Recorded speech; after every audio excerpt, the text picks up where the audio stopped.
આગળના વિડીયોમાં આપણે જોયું કે અપોલોને એસ્ક્લેપિયસ અને હર્મિસ આ બંને ગ્રીક દેવતાઓ સાથે સીધો સંબંધ છે. શું સંબંધ છે? ચલો જાણીએ.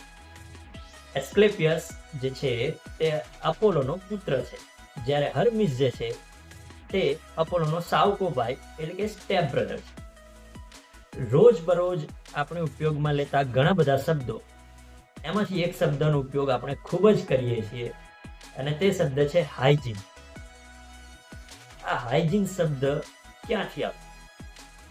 હાઇજીન શબ્દને એસ્ક્લેપિયસ સાથે સીધો સંબંધ છે. કેવી રીતે? ચાલો જાણીએ.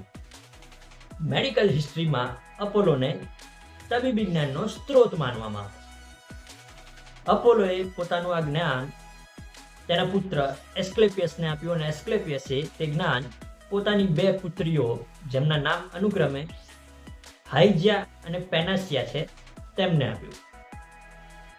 હાઇજીન શબ્દ જે છે તે હાઇજિયાના નામ પરથી આવ્યો છે. હાઇજીન શબ્દનો અર્થ છે સ્વચ્છતા, અને તે આપણે બધા જ જાણીએ છીએ.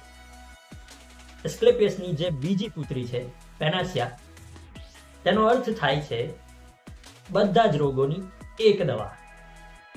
આવી રીતે આખું મેડિકલ ટ્રી જે છે તે અપોલોથી શરૂ થાય છે. હવે અપોલો જે છે તે સૂર્યના દેવતા પણ હતા, પરંતુ નાસાએ પોતાના ચંદ્ર મિશન માટે અપોલો નામ કેમ પસંદ કર્યું તેના વિશે પણ જાણીશું, પણ હવે પછીના વિડીયોમાં. ત્યાં સુધી જય હિન્દ, વંદે માતરમ.